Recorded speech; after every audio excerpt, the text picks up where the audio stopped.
الله وبركاته. وعليكم السلام ورحمة الله وبركاته. আমার সম্মানিত ভাইরা যারা বাইরে আছেন সবাইকে অনুরোধ করব প্যান্ডেলের ভিতরে এসে বসে যান, বাইরে ঘোরাফেরা না করে ইসলামী জালসার ভিতরে এসে বসে যান।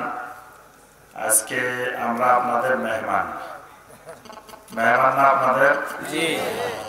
আমরা কি এমনি আসছি না, আমাদেরকে দাওয়াত দিয়ে আনছেন?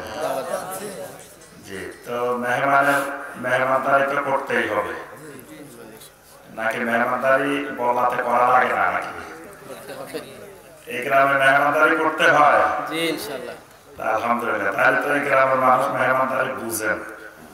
তো মেহমানদারি হলো, আজকের মেহমানদারি হলো যে মাহফিলে এসে সুন্দরভাবে বসে যাবেন এবং আমরা যে কথাগুলো কোরআন এবং সুন্নাহ থেকে আলোচনা করি এই কথাগুলো মনোযোগ দিয়ে শুনবেন। এটাই হলো আজকের মেহমানদারি। আবার ভয় পাই না, মেহমানদারি করতে গিয়ে খাওয়ানো লাগে নাকি, আবার টাকা পয়সা খরচ করা লাগে নাকি?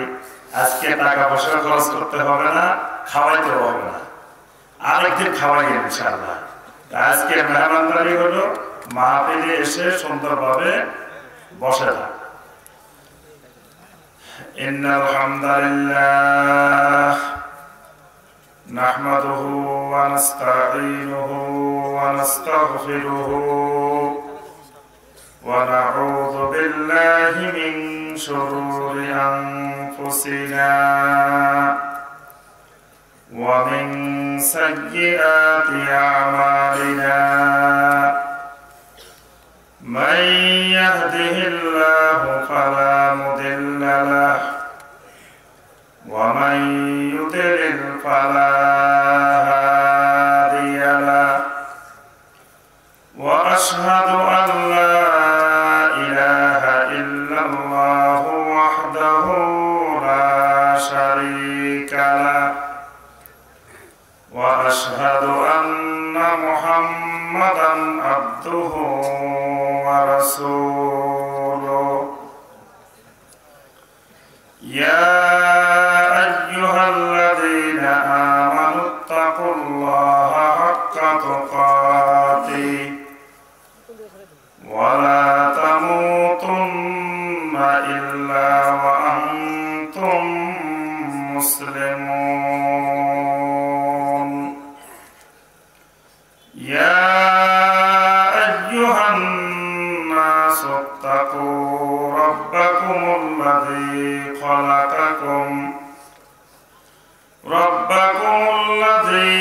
خلقكم من نفس واحدة وخلق منها زوجها وبث منهما رجالا كثيرا ونساء واتقوا الله الذي تساءلون به والأرحام إن الله كان عليكم رقيبا. يا أيها الذين آمنوا اتقوا الله وقولوا قولا سديدا يصلح لكم أعمالكم ويغفر لكم ذنوبكم ومن يطع الله ورسوله فقد فاز فوزا عظيما. أما بعد فإن خير الحديث كتاب الله وخير الهدي هدي محمد صلى الله عليه وسلم وشر الأمور محدثاتها فإن كل محدثة بدعة وكل بدعة ضلالة وكل ضلالة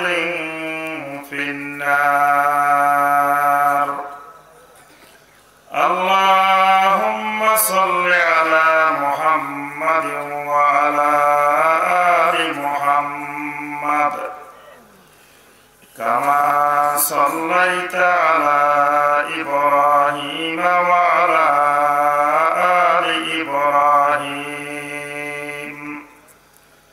إنك حميد مجيد اللهم بارك على محمد وعلى آل محمد كما باركت على إبراهيم وعلى آل إبراهيم إنك حميد مجيد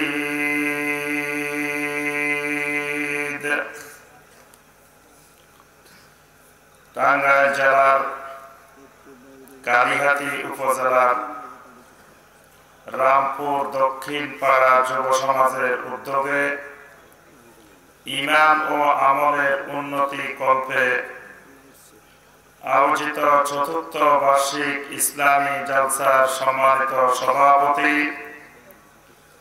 সম্মানিত প্রধান অতিথি, এই এলাকার বিভিন্ন মসজিদ এবং মাদ্রাসার সম্মানিত মুআসসাস মুকাররম উলামায়ে কেরাম, এই এলাকার বিভিন্ন গ্রাম থেকে আগত খুবই কম অল্প সংখ্যক মুরব্বিয়ানে কেরাম এবং এলাকার যুবক কিশোর শিশু ভাইয়েরা এবং পর্দার আড়ালের আমার সম্মানিত মা এবং বোনেরা, আল্লাহ রাব্বুল আলামিনের দরবারে কোটি কোটি শুকরিয়া যে আল্লাহ রাব্বুল আলামিন আমাদেরকে এইরকম একটি মোবারকময় ঈমান এবং আমলের উন্নতি কল্পে একটি ইসলামী জলসায় আল্লাহ রাব্বুল আলামিন আমাদেরকে সালাত ও রাসূলের পর থেকে শুরু করে এই পর্যন্ত অনেক সুন্দর সুন্দর কোরআন সুন্নাহ থেকে আলোচনা শোনার এবং এই পর্যায়ে আমি গুনাহগার আপনাদের সাথে শরীক হওয়ার কোরআন এবং সুন্নাহ থেকে কয়েকটি সাধারণ সাদামাঠা কথাবার্তা বলার এবং শোনার আল্লাহ পাক আমাদেরকে তৌফিক দিয়েছেন। যে মহান রব্বুল আলামিন এই তৌফিক আমাদেরকে করে দিয়েছেন, সেই মহান রব্বুল আলামিনের শুকর আদায় করি, সকলে বলি আলহামদুলিল্লাহ।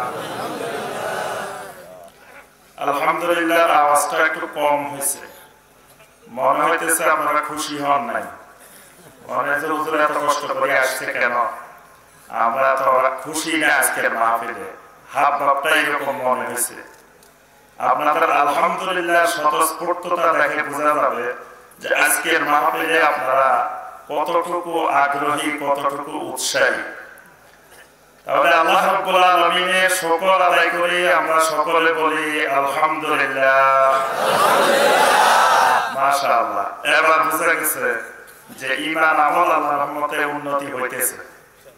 যে ঈমান আমল উন্নতির জন্য আজকের মাহফিল, কিছু উন্নতি হয়েছে, ইনশাআল্লাহ মাহফিলের শেষ পর্যন্ত আরো উন্নতি হবে ইনশাআল্লাহ। আলহামদুলিল্লাহ এই গ্রামের যুব সমাজকে আমার অন্তরের অন্তঃস্থল থেকে মোবারকবাদ জানাই। গত নভেম্বর মাস থেকে শুরু করে বাংলাদেশের বিভিন্ন এলাকায়, বিভিন্ন অঞ্চলে আমরা বিভিন্ন জালসায় প্রতিদিন আলহামদুলিল্লাহ যাওয়া আসা করতেছি, কিন্তু এই গ্রামের যুব সমাজ এত সুন্দর একটা বাক্য সংযোজন করেছেন, এটা দেখে মনে হয়েছে যে এই গ্রামের যুব সমাজ আর বাংলাদেশের অন্যান্য গ্রামের যুব সমাজ এক না। সুবহানাল্লাহ। কারণ এই গ্রামের যুব সমাজ এই মাহফিলের আয়োজন করেছেন, সেখানে তারা লিখেছেন যে ঈমান ও আমলের উন্নতি কল্পে। সুবহানাল্লাহ। ওয়াজ মাহফিলের যে উদ্দেশ্য, তাফসীরুল কোরআন মাহফিলের যে উদ্দেশ্য, ইসলামী জালসার যে উদ্দেশ্য, সেই উদ্দেশ্যটা তারা সঠিক উদ্দেশ্যটা সুন্দরভাবে উপস্থাপন করে তুলে ধরতে পেরেছেন। সুবহানাল্লাহ। ঈমান এবং আমলের উন্নতি, এটাই ওয়াজ মাহফিলের মূল মাকসাদ। কিন্তু আমরা এই মাকসাদ থেকে দূরে সরে গেছি। আজকে আমাদের ওয়াজ মাহফিলের মাকসাদ হলো যাদেরকে পছন্দ করি না, যাদেরকে ভালো লাগে না, তাদেরকে গালিগালাজ করা, তাদেরকে কাফের ফতোয়া দেওয়া, তাদেরকে মুনাফিক ফতোয়া দেওয়া, তাদেরকে ইহুদির দালাল ফতোয়া দেওয়া, তাদেরকে খ্রিস্টানের দালাল ফতোয়া দেওয়া, তাদেরকে যত রকমের তুচ্ছ তাচ্ছিল্য করে কথা বলা যায়, এটাই হলো আজকের ওয়াজ মাহফিলের মাকসাদ। আমরা সারা বাংলাদেশ ব্যাপী বিভিন্ন জায়গায় এই অবস্থাটাই দেখি। ওয়াজ মাহফিলে একজন আরেকজনকে গালিগালাজ করে, একজন আরেকজনের বিরুদ্ধে কথা বলে। তখন অনেক মুসলমান ওয়াজ মাহফিলে আসে না। তারা বলে যে আলহামদুলিল্লাহ ওয়াজ মাহফিলে যাইনি, ভালো হয়েছে। কারণ গেলে কিছু গালিগালাজ শুনতে হইতো। তো গালিগালাজ শোনা যেমন, দেওয়া যেমন কবিরা গুনাহ, শোনাও কবিরা গুনাহ। গীবত করা যেমন কবিরা গুনাহ, গীবত শোনাও কবিরা গুনাহ। তা আল্লাহ কবিরা গুনাহ থেকে হেফাজত করছে। এজন্য এখন অনেক ভাই, অনেক বোন ওয়াজ মাহফিলে যাওয়া বন্ধ করে দিয়েছে। অথচ ওয়াজ মাহফিলের মাকসাদ এটা নয়। ওয়াজ মাহফিলের মাকসাদ হলো ঈমান এবং আমলের উন্নতি করা। সুবহানাল্লাহ। যেই যুব সমাজ এই কাজটা করেছেন, এই রামপুর দক্ষিণ পাড়ার যুব সমাজ, তাদের জন্য কিছু দোয়া করা দরকার আছে কিনা? মাশাআল্লাহ, সবাই দেখি যুবকদের দোয়া করার পক্ষে। মুরব্বী দেখি কম। এই গ্রামে কি মুরব্বী এমনি কম নাকি মাহফিলে কম আসছে? জি, এই গ্রামে কি মুরব্বী কম নাকি মুরব্বীর সংখ্যা খুব কম দেখা যাচ্ছে? মনে হয় এমনি কম। আমরা দোয়া করে আল্লাহ মুরব্বীর সংখ্যা বাড়াই দিই। কি বলেন, দোয়া করবেন না? মুরব্বীর সংখ্যা বাড়ানো মানে আল্লাহ সুবহানাহু ওয়া তাআলা মুরব্বী হওয়া পর্যন্ত আপনাদেরকে হায়াত বাড়াই দিই, যাতে গ্রামে মুরব্বী বাড়ি যায়। যেহেতু মুরব্বী কম, তাহলে আমরা যুবক, যেই যুব সমাজ এই ঈমান এবং আমলের উন্নতি কল্পে আয়োজন করেছেন এই ইসলামী জলসা, তাদের জন্য সেই দোয়াটাই করব যেই দোয়াটা নবী সাল্লাল্লাহু আলাইহি ওয়াসাল্লাম একজন যুবকের জন্য করেছিলেন। যে হাদিসটা মুসনাদে আহমদের মধ্যে এসেছে। একদিন একটা যুবক নবী সাল্লাল্লাহু আলাইহি ওয়াসাল্লামের কাছে এসে গেলেন। এসে বললেন, قال الشاب يا رسول الله إذن لي بالزنا। এক যুবক সরাসরি নবী সাল্লাল্লাহু আলাইহি ওয়াসাল্লামের সামনে এসে গেলেন। এসে বললেন, ইয়া রাসূলুল্লাহ সাল্লাল্লাহু আলাইহি ওয়াসাল্লাম ইযন লি বিজ্জিনা। আমি একটা গুরুত্বপূর্ণ কথা নিয়ে আসছি। আমি জিনা করতে চাই, আমাকে জিনা করার অনুমতি দিয়ে দেন। কি সুবহানাল্লাহ, আলহামদুলিল্লাহ। আবার বলদ মুরিদের মতো হবেন না। বাংলাদেশে বলদ মুরিদ আছে, বলদ মুরিদ ছিলেন না? জি, বলদ মুরিদ আর ছাগল মুরিদ। পীর সাহেব বলতেছে যে আমি মা ফাতেমার স্বামী। মুরিদ কয় সুবহানাল্লাহ। পীর সাহেব বলে আমি আশের মধ্যে যাই, আল্লাহ সুরতে বসে দিছি। পীরের মুরিদান কয় আলহামদুলিল্লাহ। বক্তা বলতেছে একদিন মনসুর হাল্লাজ আল্লাহর কাছে চলে গেছে, আর একদিন আল্লাহ মনসুর হাল্লাজের কাছে চলে আসছে। বক্তা কয় আল্লাহু আকবার, এই শ্রোতা কয় আল্লাহু আকবার। তাহলে এই শ্রোতা, এই মুরিদ, এগুলো হলো বলদ মুরিদ, ছাগল মুরিদ। কোন জায়গায় সুবহানাল্লাহ বলতে হয়, কোন জায়গায় আলহামদুলিল্লাহ বলতে হয়, কোন জায়গায় নাউজুবিল্লাহ বলতে বুঝতে হবে। কোথায় সুবহানাল্লাহ, কোথায় আলহামদুলিল্লাহ, কোথায় আল্লাহু আকবার, কোথায় নাউজুবিল্লাহ। তার যুবক এসে বলতেছে কি, ইযন লি বিজ্জিনা, ইয়া রাসূলুল্লাহ সাল্লাল্লাহু আলাইহি ওয়াসাল্লাম আমাকে জিনা করার অনুমতি দিয়ে দিন। আল্লাহ রাসূল সাল্লাল্লাহু আলাইহি ওয়াসাল্লাম যুবকের সাহস দেখে চুপ করে থাকলেন। কয়েকজন সাহাবী ওই যুবকের দিকে চোখ লাল করে করে গরম করে করে তাকায়। কত বড় দুঃসাহস, কত বড় বেয়াদবি! স্বয়ং নবী সাল্লাল্লাহু আলাইহি ওয়াসাল্লামের কাছে চলে এসেছে জিনা করার অনুমতি নেওয়ার জন্য। আল্লাহ রাসূল সাল্লাল্লাহু আলাইহি ওয়াসাল্লাম, আল্লাহ রাব্বুল আলামিন যাকে রাহমাতুল লিল আলামিন বানাইছেন, যাকে আল্লাহ রাব্বুল আলামিন লিনতা লাহুম বানাইছেন, দুনিয়ার মানুষের জন্য নরম বানাই দিয়েছেন, কোমল বানাই দিয়েছেন। নবী সাল্লাল্লাহু আলাইহি ওয়াসাল্লাম বললেন, উদনুহু কারিবান, এই যুবকটাকে একটু আমার সামনের দিকে আসতে দাও, আমার কাছাকাছি নিয়ে আসো। ফাদানা মিনহু কারিবান, যুবকটাকে নবী সাল্লাল্লাহু আলাইহি ওয়াসাল্লামের সামনে নিয়ে আসা হলো। আল্লাহ রাসূল সাল্লাল্লাহু আলাইহি ওয়াসাল্লাম বললেন, আতুহিব্বুহু লিউম্মিকা, ও যুবক, আমি তোমাকে কয়েকটা জিনিস জিজ্ঞাসা করব, তুমি একটু সুন্দর করে উত্তর দাও। নবী সাল্লাল্লাহু আলাইহি ওয়াসাল্লাম প্রথমে জিজ্ঞাসা করলেন, ও যুবক, তোমার মা যদি কারো সাথে জিনা করে, তুমি এটা পছন্দ করো নাকি, এটা ভালোবাসো নাকি? যুবক বলল, আল্লাহি লা, আল্লাহর কসম কখনো না।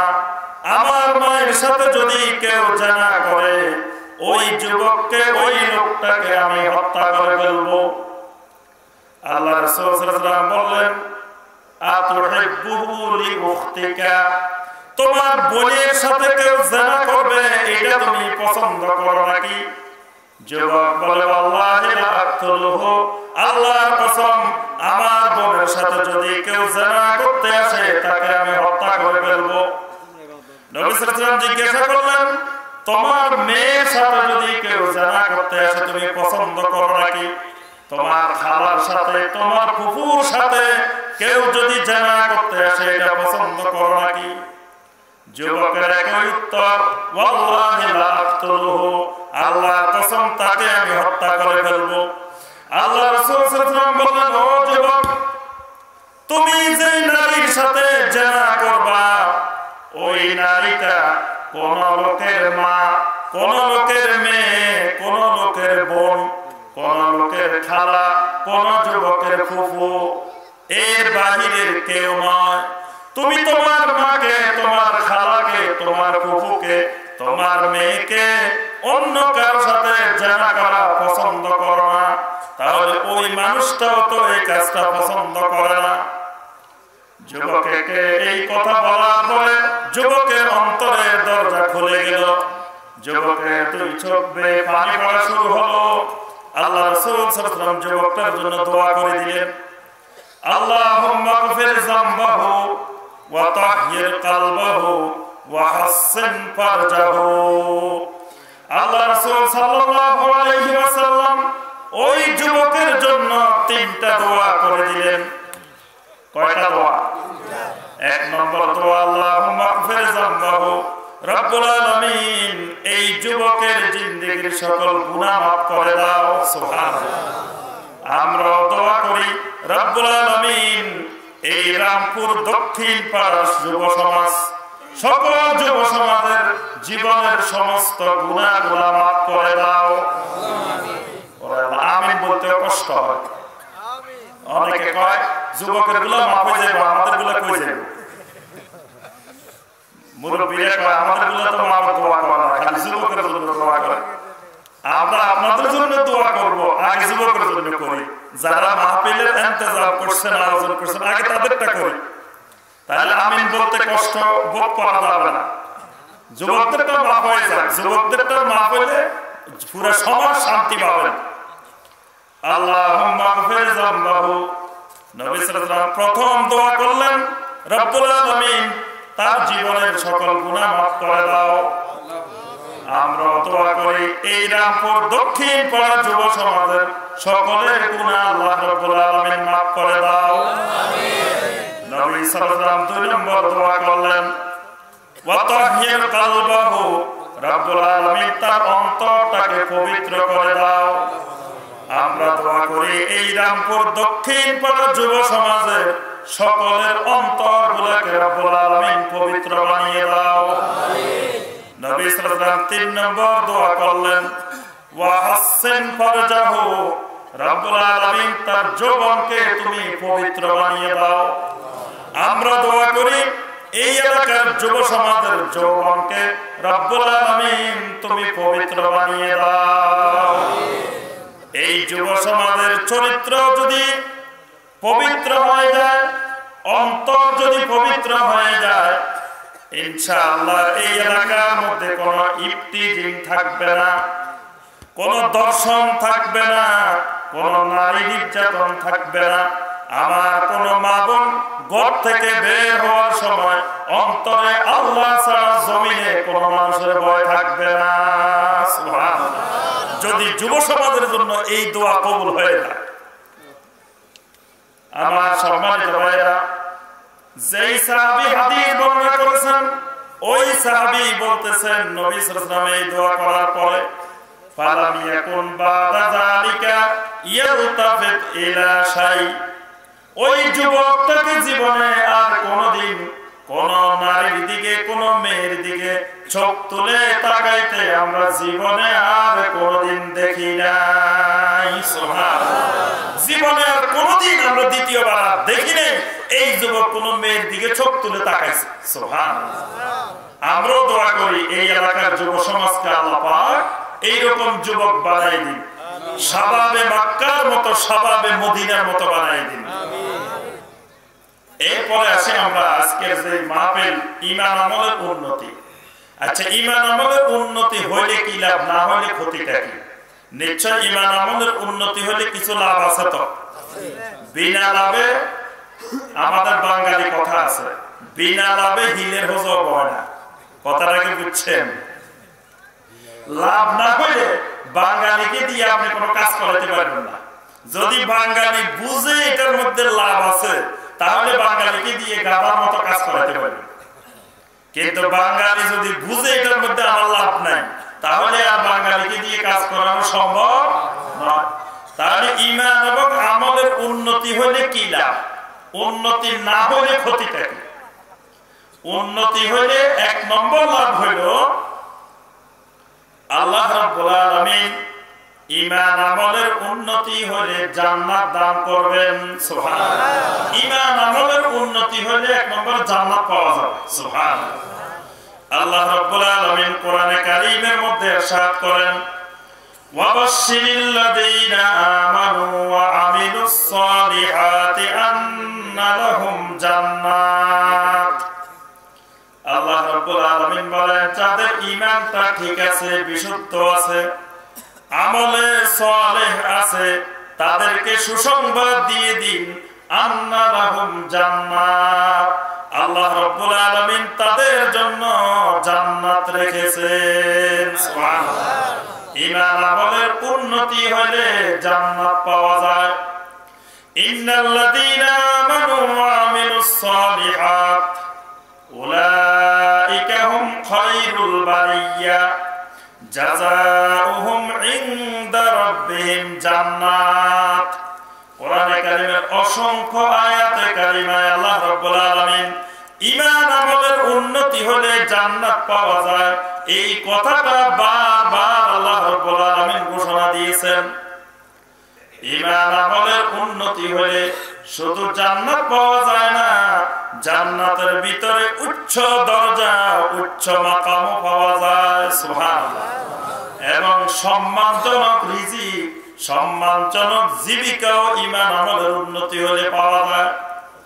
আল্লাহ রাব্বুল আলামিন সূরা আল-আনফালের মধ্যে বলেন, ইন্নামাল মুমিনুনা আল্লাযীনা ইযা যুকিরাল্লাহু ওয়াজিলাত কুলুবুহুম ওয়া ইযা তুলিয়াত আলাইহিম আয়াতুহু যাদাতুহুম ঈমানা ওয়া আলা রাব্বিহিম ইয়াতাওয়াক্কালুন الذين يقيمون الصلاة ومما رزقناهم ينفقون أولئك هم المؤمنون حقا لهم درجات عند ربهم ওয়া মাগফিরাতুন ওয়া রিজকুন কারীম। আল্লাহ রাব্বুল আলামিন বলেন, তোমার ঈমানটা যদি বেড়ে যায়, ঈমানটা যদি আগের থেকে অনেক গুণ বৃদ্ধি পায়, তুমি হলে অরিজিনাল মুমিন, নির্ভেজাল মুমিন। আর তোমার জন্য আছে দারাজাতুন ইনদা রাব্বিহিম, তোমার রবের কাছে একেবারে উচ্চ মাকাম, উচ্চ মর্যাদা। ওয়া মাগফিরাতুন ওয়া রিজকুন কারীম, আল্লাহ রাব্বুল আলামিনের কাছে আছে তোমার জন্য ক্ষমা এবং সম্মানজনক জীবিকা। সুবহানাল্লাহ। এগুলা কি আপনারা চান কি চান না? জান্নাত চান কি চান না? জান্নাত যদি চাই, উচ্চ মাকাম যদি চাই, গুনাহ মাফ যদি চাই, সম্মানজনক জীবিকা যদি চাই, তাহলে ঈমান আমল বাড়াইতে হবে না কমাইতে হবে? তাহলে ঈমান আমলের বিনিময়ে আপনারা কি জান্নাত চান কি জান্নাত চান না? কিন্তু আমার মাঝে মাঝে কিছু মানুষের কাছে শুনি, জান্নাত ও জাহান্নাম সে তুমাই কিয়া করো, আরজু হে মাই তুজে দেখা করো। আল্লাহ তুমি আমারে জান্নাতে দাও আর জাহান্নামে দাও। তোমার কাছে জান্নাতও চাই না, জাহান্নামও চাই না, চাই খালি তোমার সাথে একটু দেখা করতে। কি বলেন? আমরা কি আল্লাহর সাথে দেখা করার জন্য ইবাদত করেন না জান্নাতের জন্য ইবাদত করেন? দুটেই। জান্নাত পাওয়ার আশা আছে কি নাই? আচ্ছা, এক মহিলার নাম শুনছেন কিনা আপনারা? রাবিয়া বসরির নাম শুনছেন? এই দেশেও শুনছেন, কারণ রাবিয়া বসরির জারি আছে। জারি শুনছেন? রাবিয়া বসরি, রাবিয়া বসরি নাকি হাসান বসরির সাথে অনেক ইচ্ছা কাহিনী আছে। বেলাল জারির মধ্যে আছে রাবিয়া বসরি। এগুলো সব 101% মিথ্যা কথা, আর 1% বেশি মিথ্যা কথা। মানে এগুলোর সাথে সত্যের বিন্দু মাত্র কোনো সম্পর্ক। রাবিয়া বসরি ছিল একটা পাগল মহিলা। একদিন রাবিয়া বসরি এক হাতের মধ্যে এক কলস পানি আর এক হাতের মধ্যে আগুন লই রাস্তার মধ্যে দিয়ে দৌড় দিছে। লোকেরা জিজ্ঞাসা করে, রাবিয়া বসরি এক হাতে পানি আর এক হাতে আগুন, এটা নিয়ে দৌড় দিলে কেন? রাবিয়া বসরি বলতেছে, আমি দৌড় দিছি এজন্য এই পানি দিয়ে জাহান্নামের আগুন নিভাই ফেলবো, আর এই আগুন দিয়ে আল্লাহর জান্নাতকে আমি পোড়াই ফেলবো। সবাই জিজ্ঞাসা করে, জান্নাত পোড়াই ফেললে, জাহান্নাম নিভাই ফেললে তোমার লাভটা কি? রাবিয়া বসরি বলে, দুনিয়ার মানুষেরা আল্লাহ রাব্বুল আলামিনের ইবাদত করে জান্নাত পাওয়ার জন্য আর জাহান্নাম থেকে বাঁচার জন্য। এজন্য আমি দুটাকে একেবারে ধূলিসাৎ করে দিব। মানুষ যাতে জান্নাত জাহান্নামের জন্য ইবাদত না করে, ইবাদত করবে শুধু মাওলাকে পাওয়ার জন্য। রাবিয়া বসরির এই থিওরি ঠিক আছে? ওই পিছনের বাইরে মনে করতেছে ঠিক আছে। কি ঠিক আছে? আলহামদুলিল্লাহ। রাবিয়া বসরির এই থিওরি ইসলামের থিওরি না, এই থিওরি মারাত্মক ভুল থিওরি। কারণ আল্লাহ রাসূল সাল্লাল্লাহু আলাইহি ওয়াসাল্লাম বলেছেন, তোমরা আল্লাহর কাছে জান্নাত চাইবা, চাওয়ার সময় ফাসআলুহুল ফিরদাউস, চাওয়ার সময় সবচেয়ে ভালোটা চাইবা, জান্নাতুল ফিরদাউস চাইবা। তাহলে জান্নাত চাওয়ার জন্য নবী সাল্লাল্লাহু আলাইহি ওয়াসাল্লাম শিখাইছেন, জাহান্নাম থেকে বাঁচার জন্য, জাহান্নাম থেকে মুক্তির জন্য দোয়া শিখাইছেন। কোরআনে কারিমে বারবার আল্লাহ রাব্বুল আলামিন জান্নাতের সুসংবাদ দিবেন, বারবার জাহান্নামের সম্পর্কে ভীতি প্রদর্শন করেছেন। তাহলে ইবাদত করার সময় জান্নাত পাওয়ার আশা থাকতে হবে, জাহান্নাম থেকে বাঁচার আশাও থাকতে হবে। দুটো থাকতে হবে না? তাহলে ঈমান আমলের উন্নতি যদি হয় তাহলে জান্নাত পাওয়ার আশা আছে। ঈমান আমলের উন্নতি যদি না হয়, ঈমান আমলের যদি অবনতি হয়, তাহলে ক্ষতিটা কি? ঈমান আমলের অবনতি যদি হয় তাহলে আমাদের মূল জীবনের মাকসাদ ক্ষতিগ্রস্ত হয়ে জাহান্নামী হওয়ার সম্ভাবনা বেড়ে যাবে। ঈমান আমলে যদি ক্ষতিগ্রস্ত হয়, ঈমান আমলের উন্নতি না হয়, যদি অবনতি হয়, তাহলে জান্নাতমুখী না হয়ে জাহান্নামমুখী হওয়ার সম্ভাবনা আছে।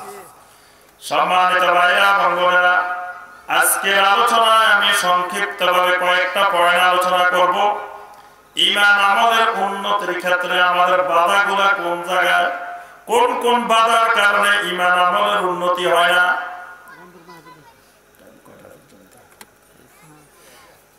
আপনি একটা গাছ লাগাইছেন, গাছ লাগানোর পরে গাছের বয়স 2 মাস হয়ে গেছে, 3 মাস হয়ে গেছে, 6 মাস হয়ে গেছে, 1 বছর হয়ে গেছে, 2 বছর হয়ে গেছে, 5 বছর হয়ে গেছে। গাছ এটা যেমনে লাগাইছেন সেই রকমই আছে, এটা বাড়েও না, কিছু হয় না, এটার ভিতরে ফলও ধরে না, কিছুই হয় না, এটার কোনো উন্নতি নাই। তখন আপনি আমি গবেষণা করি, চিন্তা করি, কি আমার ঈমান আমলের, আমার এই গাছটার উন্নতি হয় না কেন? নিশ্চয় এর ভিতরে এমন কোন সমস্যা আছে যে সমস্যার কারণে গাছটার উন্নতি হয় না। যেই গাছের উন্নতি হয় না ওই গাছটার নাম বলেন দেখি। এবার আপনাদের সৃজনশীল প্রশ্ন, মাঝে মাঝে পরীক্ষা দিতে হবে ক্লাসে, কি পরীক্ষা নেওয়া লাগবে না? তাহলে যে গাছের 5 বছরেও উন্নতি হয় না, বড় হয় না, এই গাছটাকে কি বলে? ওরে এই বললার মানুষ, রামপুরের মানুষ দেখি এগুলো জানে না। বনসাই নাম শুনছেন? বনসাই, বনসাই, বনসাই চিনেন? বনসাই চিনে না। দেখবেন যে কতগুলো গাছ আছে, এগুলো কেটে কেটে ছাড়ের দিক থেকে বড় হইতে দেয় না, ছোট ছোট রাখে। মানে এগুলোর বয়স 10 বছর হইলেও দেখবেন যে ওই ছোট্ট, এইগুলা বড় হয় না। মানে এগুলো এমন ভাবে, এমন পদ্ধতিতে কাটা হয় যে এগুলোকে কেটে বড় হইতে দেওয়া হয় না, এগুলোকে বনসাই বলা হয়। আপনার যদি ঈমানটা যদি বনসাইয়ের মতো হয়ে থাকে, আমলটা যদি এই বনসাইয়ের মতো হয়ে থাকে, 10 বছর ঈমান আনার পরে, 12 বছরের পরে, 14 বছর, 15 বছর, 20 বছর চলে গেছে, যেমনের ঈমান আগের ঈমান এরকমই আছে, ঈমানের কোনো উন্নতি হয় না, আমলের কোনো উন্নতি হয় না, তখন গবেষণা করে বাহির করতে হবে নিশ্চয় এমন কোন সমস্যা আছে যে সমস্যার কারণে আমার ঈমানেরও উন্নতি হয় না, আমলেরও উন্নতি হয় না।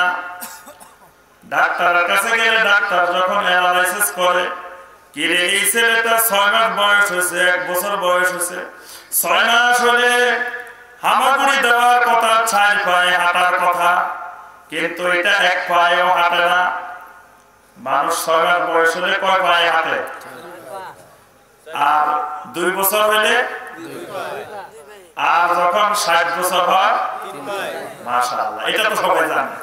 তাহলে যখন 4 পায়ে হাঁটার কথা শিশু 4 পায়ে হাঁটে না, যখন কথা বলার কথা কথা বলে না, যখন আম্মা ডাকার কথা আব্বা ডাকার কথা তখন ডাকে না, অভিভাবক তখন দৌড়ায় বিভিন্ন বিশেষজ্ঞ ডাক্তারের কাছে নিয়ে যান। ডাক্তার দেখে দেখে প্রেসক্রিপশন দেন, শিশুর অমুক জায়গায় সমস্যা, অমুক জায়গায় সমস্যা, অমুক জায়গায় সমস্যা। ঈমান আমলের যদি উন্নতি না হয়, আমার ভাইরা এবং বোনেরা, বুঝতে হবে আমাদেরও কিছু কিছু জায়গায় বিরাট বিরাট সমস্যা আছে। এই কারণে আমাদের ঈমান আমলের উন্নতি হয় না।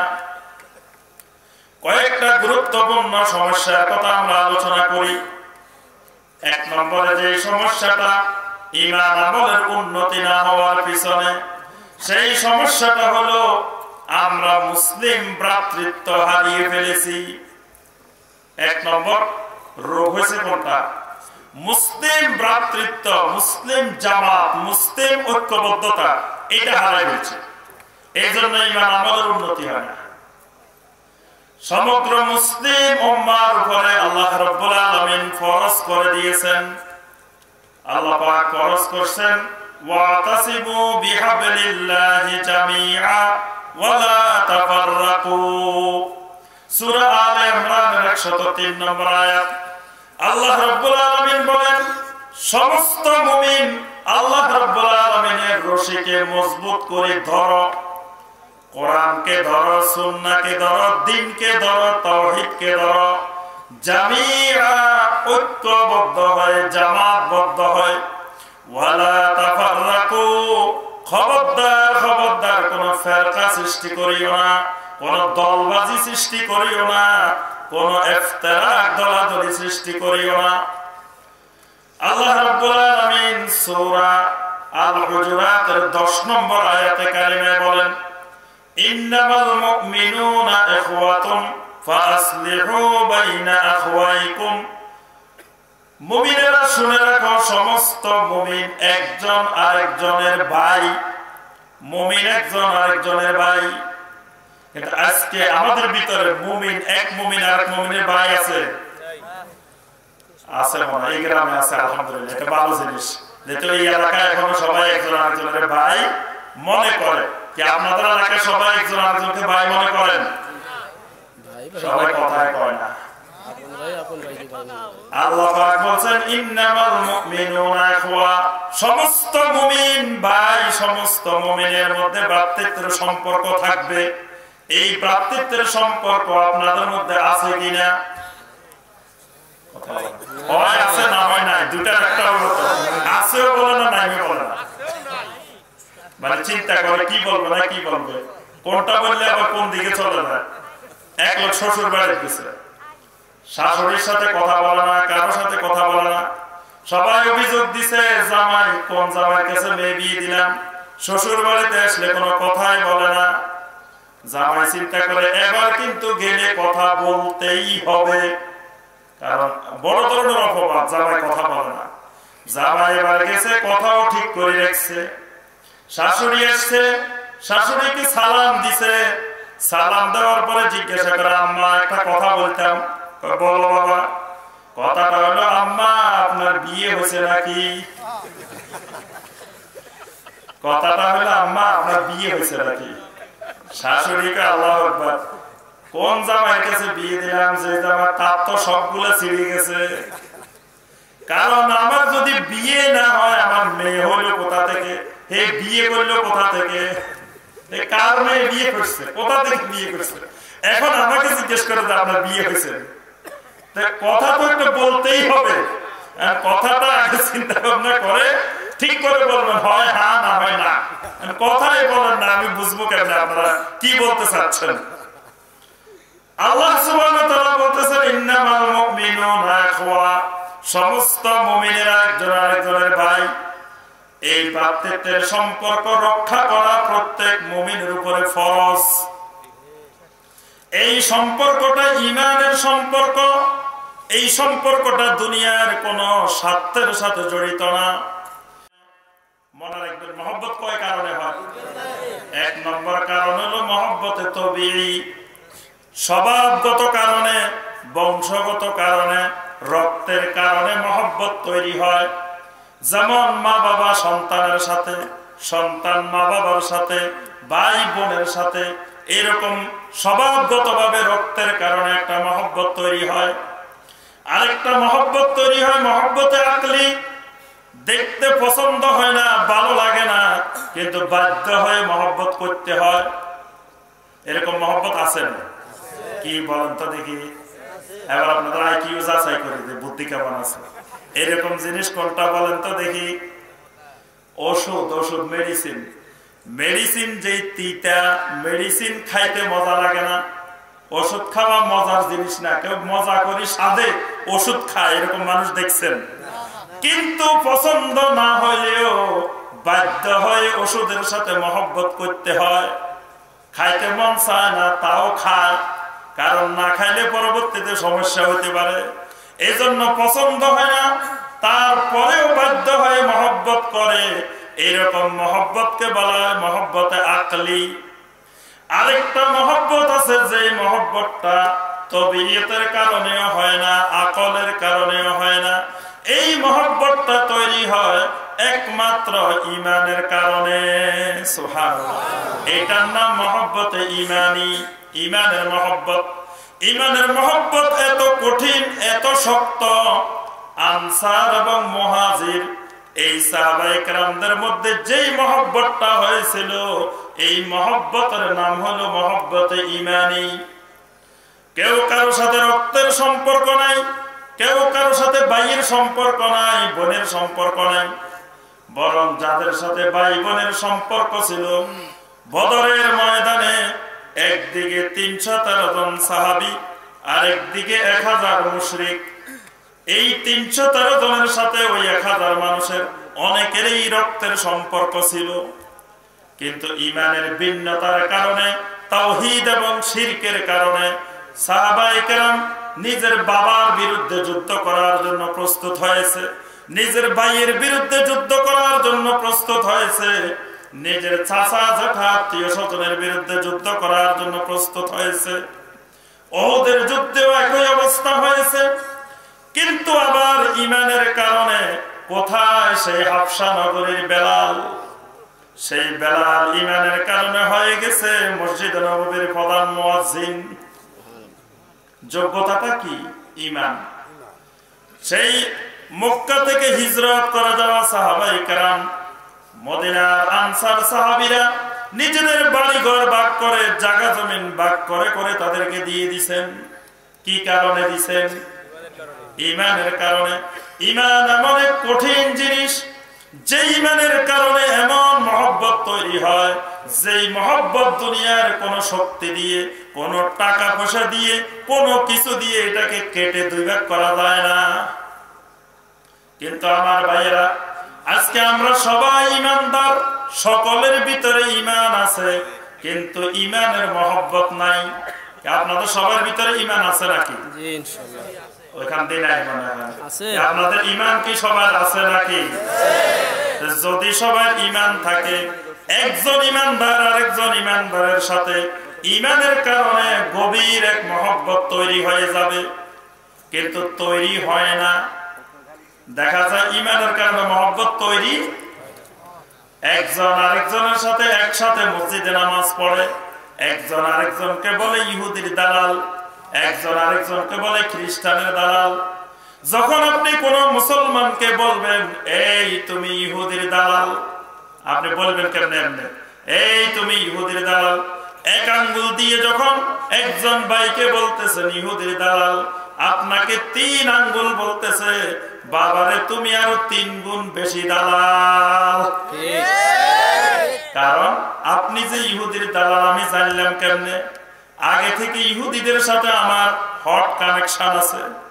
এই জন্য ইহুদিরা বলছে বাবারে তুমি একা আমার দালাল না, আমাদের দালাল আরো নতুন নতুন তৈরি হইতেছে। আগে থেকে আমি আসি দালাল হিসাবে, এখন নতুন তৈরি হইতেছে, এই জন্য তারা আমাকে খবরটা দিয়েছে, না হয় আমি জানলাম কেমনে? এক মুসলিম আরেক মুসলিমকে কোনদিন ইহুদির দালাল বলতে, এক মুসলিম আরেক মুসলিমকে কাফের বলতে পারে না। যদি এক মুসলমান আরেক মুসলমানকে কাফের বলে, আল্লাহ রাসূল সাল্লাল্লাহু আলাইহি ওয়াসাল্লাম বলেন ফাকাদ বাআ বিহা আহাদুহুমা, আমি যদি কোন মুসলিমকে কাফের বলি, ওই মুসলিম যদি কাফের না হয়, তাহলে মৃত্যুর আগে আমি কাফের হয়ে মারা যাব। নাউজুবিল্লাহ। নবী সাল্লাল্লাহু আলাইহি ওয়াসাল্লাম বলেন একজন আরেকজনকে কাফের বললে দুইজনের একজন অবশ্যই কাফের হয়ে মারা যাবে। তাহলে একজন মুসলিম আরেকজন মুসলিমকে কোনদিন কাফের বলতে পারে না। সাহাবায়ে কেরাম রাদিয়াল্লাহু তাআলা আলাইহিম আজমাইনকে খারেজিরা কাফের বলতো, শিয়ারা কাফের বলতো, কিন্তু সাহাবায়ে কেরাম কোনদিন তাদেরকে কাফের বলতেন না। আলী রাদিয়াল্লাহু তাআলা আনহুকে সাহাবায়ে কেরাম এসে জিজ্ঞাসা করলেন, ইয়া রাসূলুল্লাহ, ইয়া আলী ইবনে আবি তালেব আমিরুল মুমিনিন, আপনি কি খারেজিদেরকে কাফের মনে করেন নাকি? আলী রাদিয়াল্লাহু তাআলা বললেন, যে খারেজিরা কুফরি থেকে বাঁচার জন্য এত দৌড়াদৌড়ি করতেছে, আমি আলী কেমন করে তাদেরকে কাফের বলতে পারি?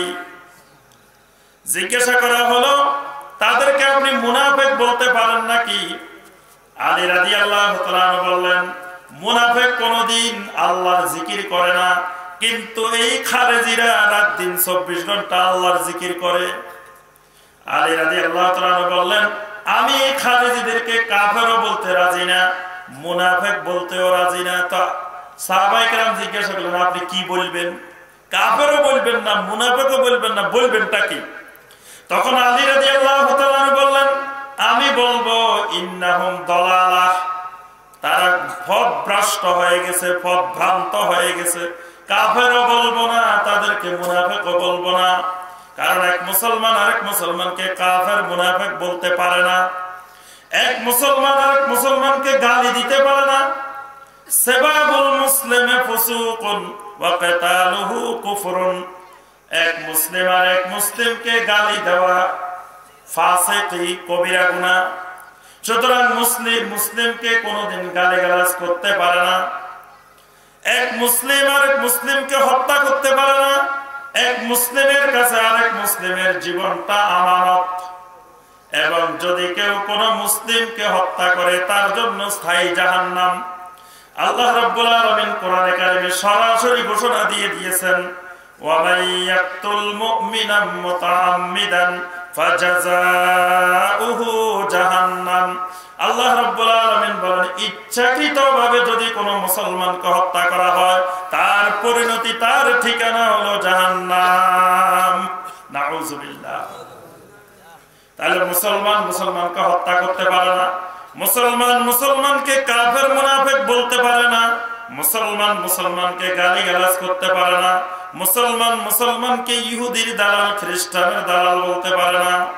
এইগুলা এক মুসলমান আরেক মুসলমানের ভ্রাতৃত্বের সম্পর্ক নষ্ট করে দেয়। এই জন্য আল্লাহ রাব্বুল আলামিন ভ্রাতৃত্বের সম্পর্ক নষ্ট করে এমন সমস্ত জিনিসকে আল্লাহ পাক হারাম করে দিয়েছেন। যেমন সুখরিয়া, ঠাট্টা বিদ্রুপ করা।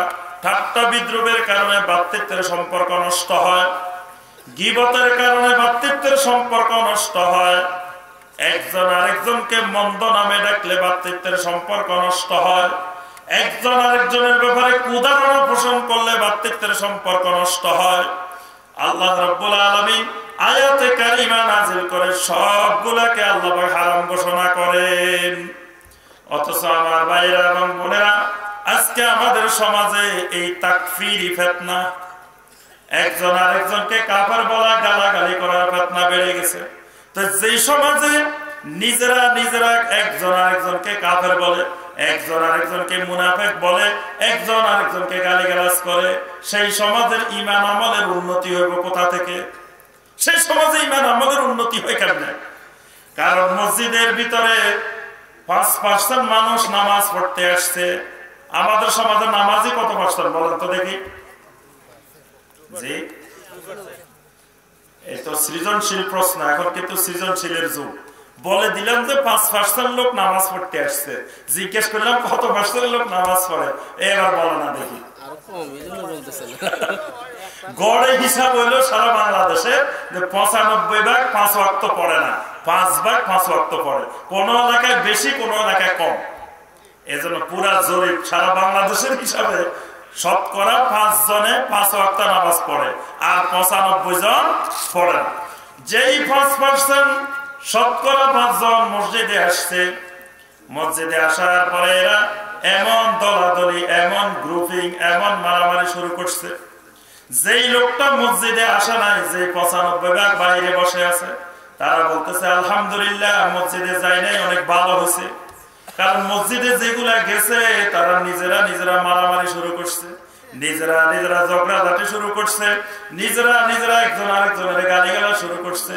আমরা তো মসজিদে যাই না, অনেক নিরাপদে আছি, এরকম বলে না? কি বলেন?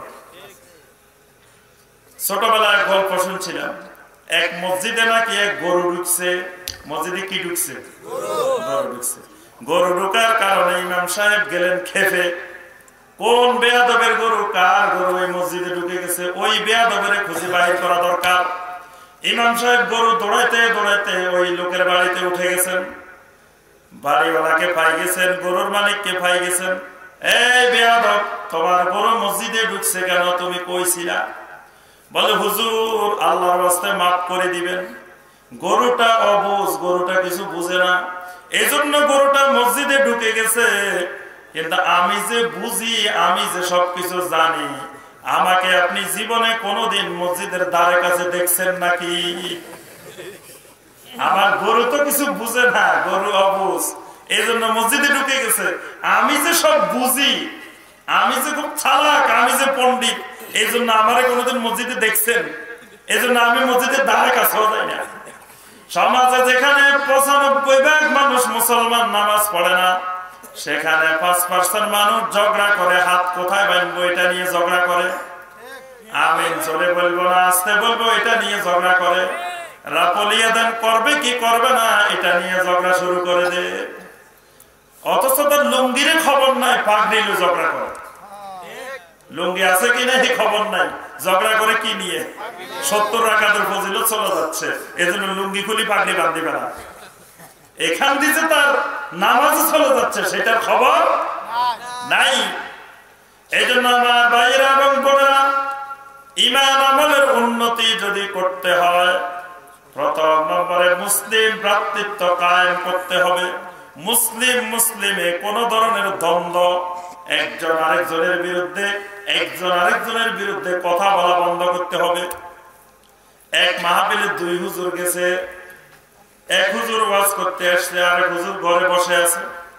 সবাই জিজ্ঞাসা করে, ভাই ওয়াজ করতে গেছে যে এই হুজুর কেমন, বড় হুজুর না ছোট হুজুর? কয় এই হুজুর তো হুজুর না, এই একটা গরু। এই কি একটা গরু? আচ্ছা, এই হুজুর ওয়াজ করে গেছে, দ্বিতীয় হুজুর আসছেন। এই হুজুরের জিজ্ঞাসা করে, ভাই এই যে এখন ওয়াজ করতে গেছেন উনি কেমন হুজুর? কয় আরে হে কি হুজুর নাকি, এ তো ছাগল। হে তো হুজুর না, হে কি ছাগল। সবাই মিলে গ্রামের মানুষ বুদ্ধি করছে, আজকে একজনের গরুর খাবার, একজনকে ছাগলের খাবার খাওয়াইতে হবে রাত্রে। এখন যিনি গরু তার জন্য গরুর খাবার, যিনি ছাগল তার জন্য ছাগলের খাবার। 2 হুজুর তো গরম। এই গ্রামের মানুষ কত বেয়াদব, এরা আমাদেরকে দাওয়াত দিয়ে আনি, এই গরুর খাবার ছাগলের খাবার দিয়ে দিছে।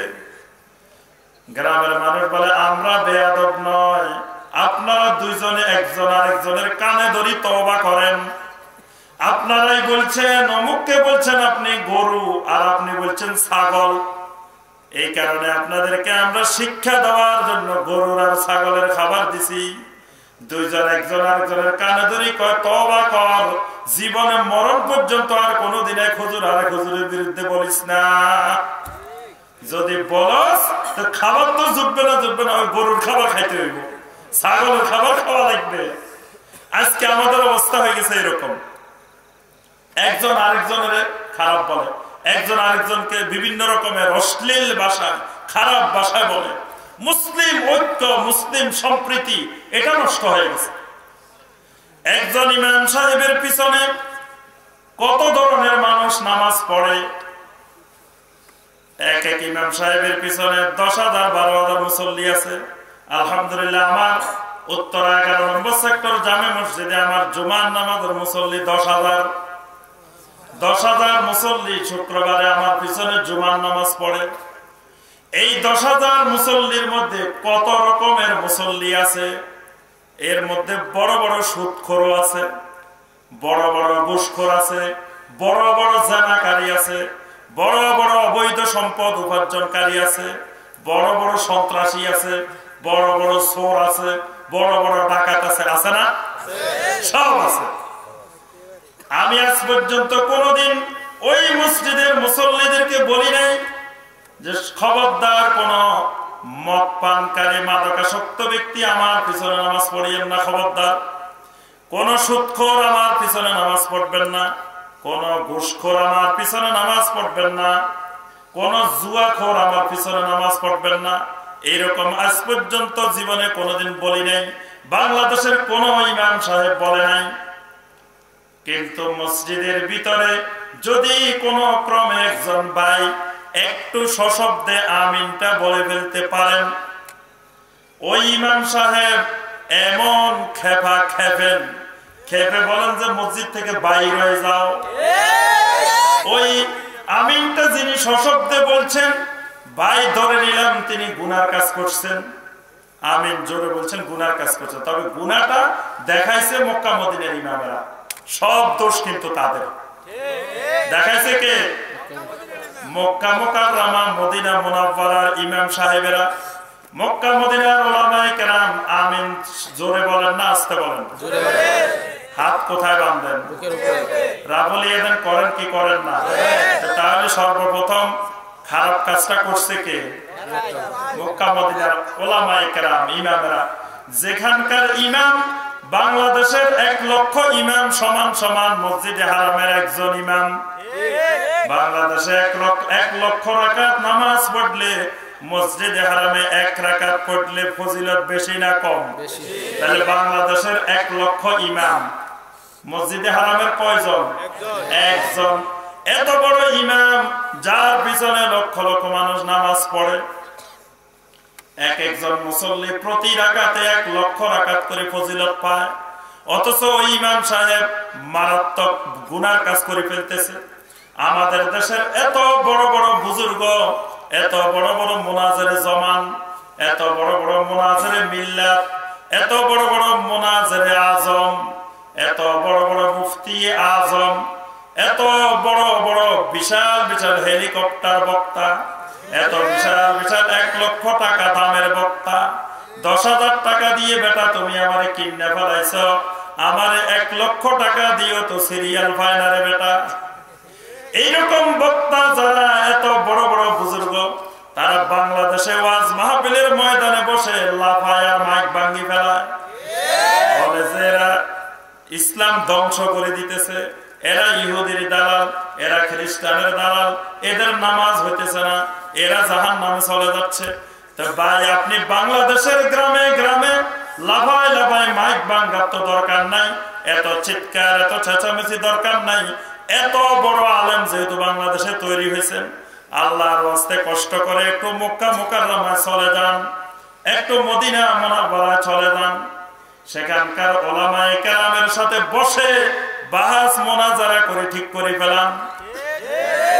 এখানে আপনি লাফাই, লাভটা কি হবে? এখানে আমি আপনাদের মাহফিলে চিৎকার দিই, লাফাই, মাইক ফালাই দিই, সব যদি করে ফেলাই, লাভটা কি হবে? কিছুই হবে না, ফলাফল জিরো। বরং আরো আমার কারণে মানুষের ওই, আমি যেটার বিরুদ্ধে বলতে যাই, এমন লাফাইছি ওইটা আরো বাড়তে থাকবো, ওইটা আরো উল্টা বাড়ি যাব। কারণ ওষুধ যদি ঠিক মতো কাজ না করে, ওষুধে কি হবে? আপনার ওষুধ যে রোগের, সে রোগের পড়ে নাই, পড়ছে অন্য রোগের, তখন কি রোগ বাড়ে না কমে? আপনি যদি এইরকম ওষুধ দেওয়া এখানে শুরু করেন, উল্টা আরো রিয়াকশন ঘটবো। তাহলে আপনি কষ্ট করে মক্কা মুকাররমার ইমামদেরকে সংশোধন করা দরকার, মদিনা মুনাওয়ারার ইমামদেরকে সংশোধন করা দরকার। বাংলাদেশ থেকে যাই বলবেন, ভাই আমি বাংলাদেশের বিশাল মুনাজিরে আজম চলে আসছি, আপনারা মারাত্মক ভুল করে ফেলতেছেন, কবিরা গুনাহ করতেছেন, আপনারা ইহুদির দালাল হয়ে গেছেন, খবরদার আপনারা এগুলা ঠিক করেন। এইভাবে বলে যদি তাদেরকে ঠিক করে দিতে পারে, তাহলে তো বাংলাদেশে অটোমেটিক এমনি ঠিক হয়ে যাবে, ঠিক হবে না? যদি মক্কা মুকাররমার ইমাম বলে দে, যদি মদিনা মুনাওয়ারার ইমাম সাহেবরা বলে দে, ভাই এতদিন বুঝতে পারি নাই, এতদিন আমরা অনেক ভুল করে ফেলছি, বাংলাদেশ থেকে বিরাট বিরাট বুজুর্গ, বিরাট বিরাট মুফতিরা সে আমাদেরকে বুঝাই দিয়েছেন, এখন বুঝতে পারছি আসলে এটা ভুল, আমরা তওবা করছি, পরের দিন দেখবেন বাংলাদেশের সবাই তওবা করে ফেলবো। তাহলে আপনি এখানে লাফাই, লাভ আছে না? লাফাইতে হবে কোথায়? আসল জায়গা, ঠিকানা হলো মদিনা। ওলামায়ে মদিনার কাছে যাই লাফান, তাহলে আমরা বুঝবো লাফানির জোর কতটুকু। ওলামায়ে মদিনার সামনে গিয়ে লাফাইতে পারলে তাহলে আলহামদুলিল্লাহ আমরা বুঝবো যে আল্লাহ আকবার, এরকম বাংলাদেশে আলেম তৈরি হয়েছে যারা ওলামায়ে মদিনার সাথে যাই বাহাস মোনাজারা করতে পারে। এখন আমাদের দেশে একটা কথা আছে, আমাদের নোয়াখালী অঞ্চলে, কথাটা কি জানেন? যে দেশে রাতা মরক নাই, সেই দেশে কুই মরকে চিৎকার দে। রাতা মরক আর কুই মরক বুঝছেন? পুরুষ মরক আর মহিলা মরক। আপনারা কি বলেন? পুরুষ মরক যেগুলো, এগুলোকে কি বলেন? জি। আর যেগুলো মহিলা, কোন গ্রামে পুরুষ মরক নাই, তো সেই গ্রামে পুরুষ মরকের কাজটা ওই মহিলা মরকে করে।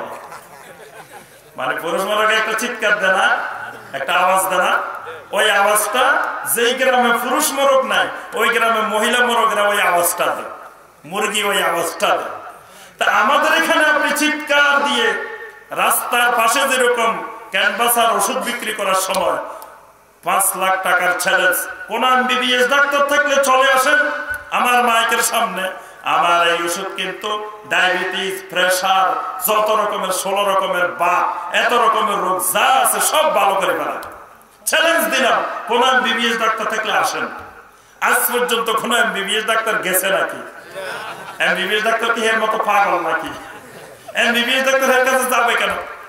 একদিন এক আলেম বলতেছেন, কেউ যদি আমাকে বুঝাইতে পারে বুখারী শরীফের মধ্যে আমিন জোরে বলা আছে, আমি তারে 1 লক্ষ টাকা দিব। আমি বললাম যে হুজুর, কথাটা কিন্তু ভুল হয়ে গেছে। আপনি বলবেন আমাকে যদি কেউ বুঝাইতে পারে আমি 1 কোটি টাকা দিব। 1 লক্ষ টাকা থেকে কম হয়ে গেছে, আপনি বলতে হবে 1 কোটি টাকা দিব। কারণ কি, সারা দুনিয়ার সবাই আমাকে বুঝাইলো, আমি বললাম যে বুঝি নাই। কিয়ামত পর্যন্ত কেউ আমাকে বুঝাইতেও পারবে না, 1 কোটি টাকা দেওয়াও লাগবে না। কি বলেন? আমি না বুঝলে দুনিয়ার কেউ আমাকে বুঝাইতে পারবো? সবাই বুঝাইলো, আমি বললাম যে বুঝি নাই। সারা রাত ছাগল একটাকে পড়াইলেন, সকালবেলা বলে কি কি মুখস্থ হয়েছে বলো দেখি, ছাগলে কি করে? 1 লাখ টাকাও লাগবে না, 5 লাখ টাকাও লাগবে না। এই জন্য যুগে যুগে সাহাবায়ে কেরামের যুগ থেকে 1400 বছর পর্যন্ত কোন সাহাবী, কোন তাবী, কোন তাবে তাবেন, কোন সালফে সালেহিন এরকম ক্যানভাসারের মতো চ্যালেঞ্জ করেন নাই, এরকম বাহাস মানাদারের জন্য মানুষদেরকে ডাকাডাকি করেন নাই। এগুলা মুসলিম উম্মার মধ্যে দলাদলি, ফেরকাবাজি, গ্রুপবাজি তৈরি করে। ইমাম আবু হানিফা রাহমাতুল্লাহ আলাইহির সামনে 2 জন ঝগড়া লাগছে। একজন বলে আল কোরআন মাখলুক, আরেকজন বলে আল কোরআন গায়রে মাখলুক। 2 জন হুজুরে, 2 জন আলেম ঝগড়া লাগি গেছে। ইমাম আবু হানিফা রাহমাতুল্লাহ আলাইহি আবু ইউসুফ রাহমাতুল্লাহ আলাইহি বললেন, এই 2 জনের ব্যাপারে আপনি কি ফয়সালা দিবেন? ইমাম আবু হানিফা রাহমাতুল্লাহ আলাইহি বললেন, লা তুসাল্লু খালফাহুমা, খবরদার এই 2 জনের একজনের পিছনে নামাজ পড়িও না। সবাই জিজ্ঞাসা করলেন কারণ কি? 2 জনের একজনের আকীদা তো ঠিক আছে, আরেকজনের আকীদা গলত, তাহলে 2 জনের পিছনে কেন নামাজ পড়বো না? ইমাম আবু হানিফা রাহমাতুল্লাহ আলাইহি ব্যাখ্যা দিলেন, 2 জনের মধ্যে একজনের তো আকীদা ঠিক নেই, এজন্য তার পিছনে নামাজ পড়া যাবে না। যেই বলছে আল কোরআন মাখলুক, তার পিছনে নামাজ পড়া যাবে না। আর যিনি বলছেন আল কোরআন গায়রে মাখলুক, তার আকীদা ঠিক আছে, কিন্তু তিনি আল্লাহর দ্বীন নিয়ে ঝগড়া শুরু করছে। আল মুনাজাআতু ফিদ-দ্বীন বিদআহ, আল্লাহর দ্বীন নিয়ে ঝগড়া করা এটা একটা বেদাত।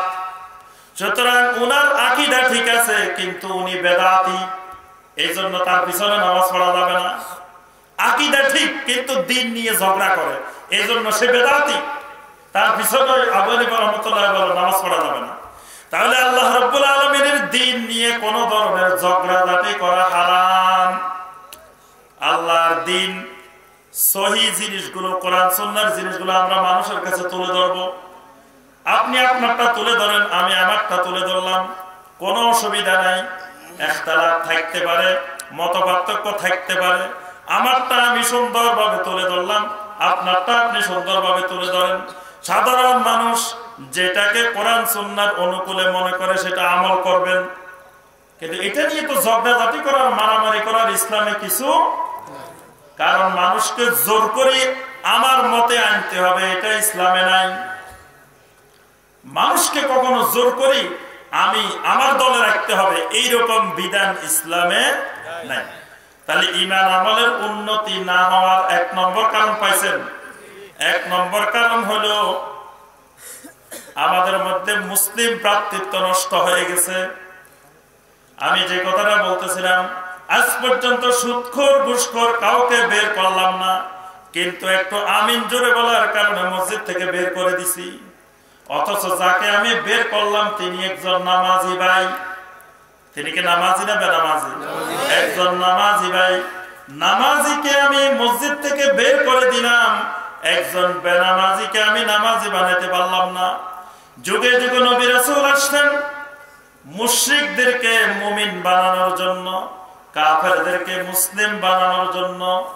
আমরা কাজ করতেছি মুসলিমের কাফের বানানোর জন্য। নবী রাসূলদের কাজ ছিল একজন কাফেরকে মুসলমান বানাতেন, আর আমরা মুসলমানকে ফতোয়া দিয়ে দিয়ে কাফের বানাই। আম্বিয়া আলাইহিস সালামের কাজ হলো বেনামাজিকে দরিয়া নিয়ে হাতে পায়ে নামাজি বানানো, আমরা করি নামাজিরে ধমক দি মসজিদ থেকে বের করি। মানে নবী রাসূলদের পদ্ধতি থেকে, নবীওয়ালা কাজ থেকে কত দূরে সরে গেছি আমরা। এবং শয়তান সুকৌশলে আমাদেরকে দিয়ে এটা করায়, ওই 95 ভাগকে নিয়ে শয়তান নিরাপদে বসে আছে।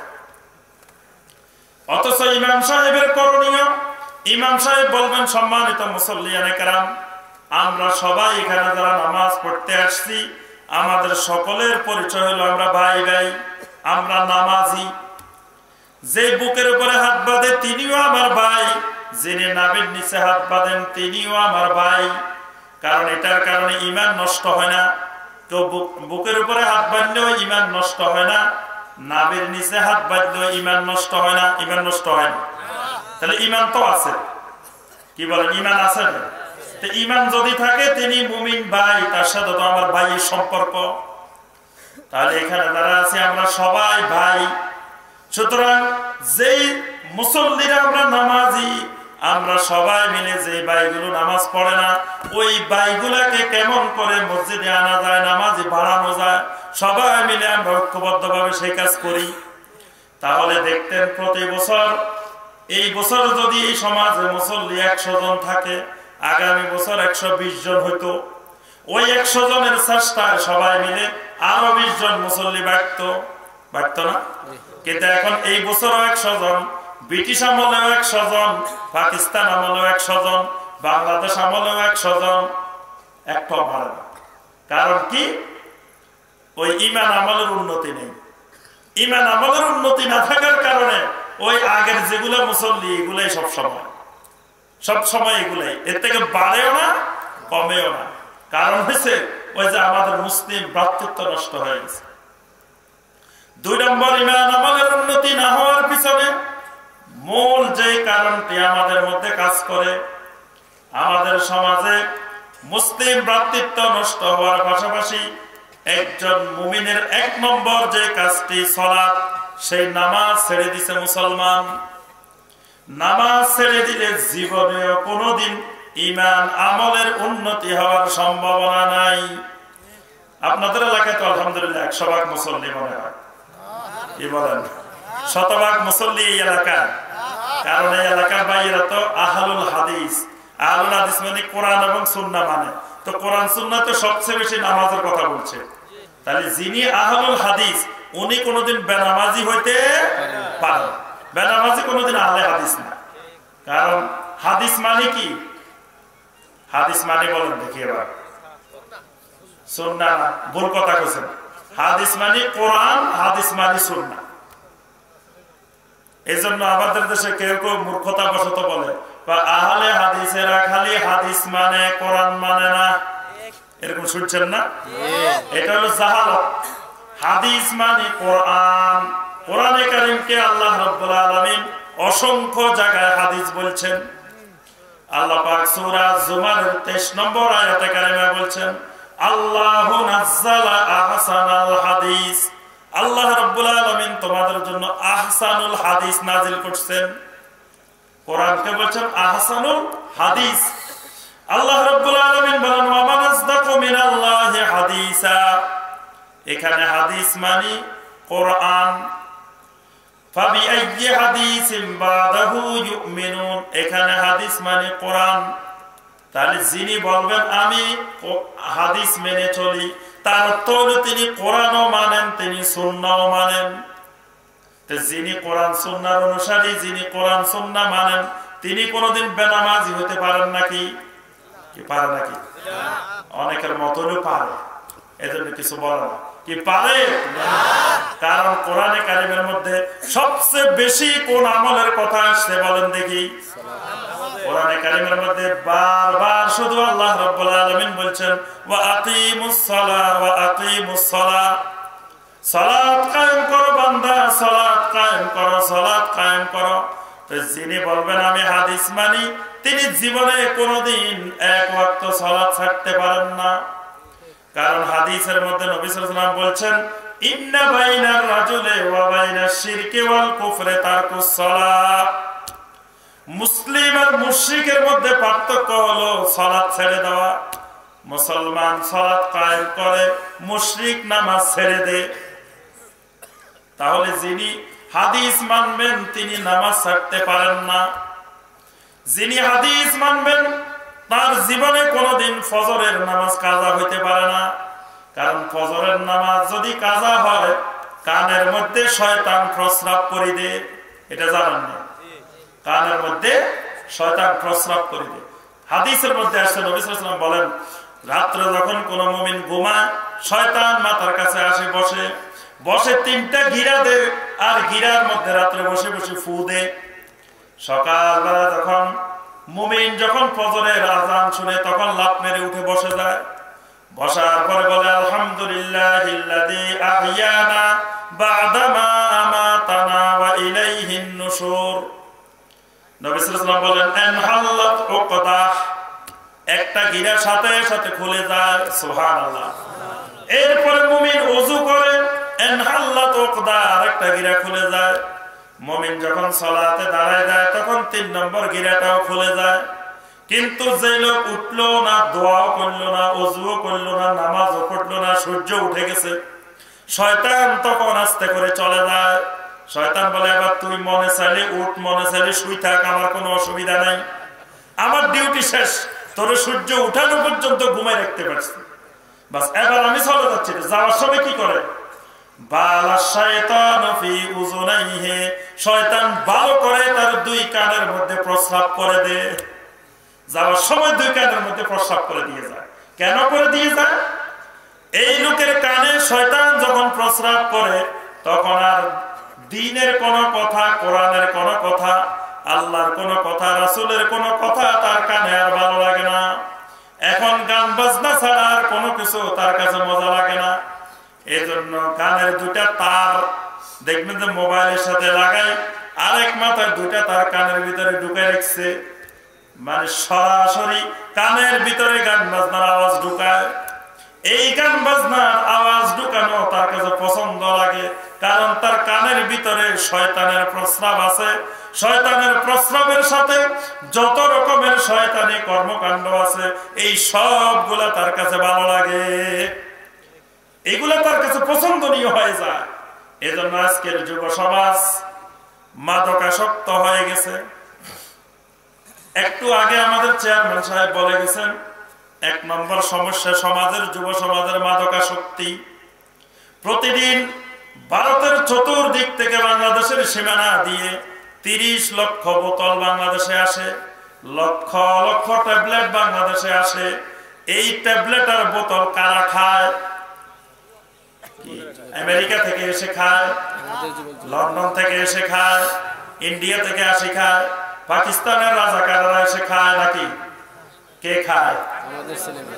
এই সোনার বাংলার সোনার ছেলেরা খায়, আমাদের ছেলেরা খায়, আমাদের মেয়েরা খায়, আমাদের বাতিজা বাতিজিরা খায়, আমাদের নাতি নাতনিরা খায়, এই দেশের মুসলমানের সন্তানেরা খায়, এদের পেটে যায় এটা।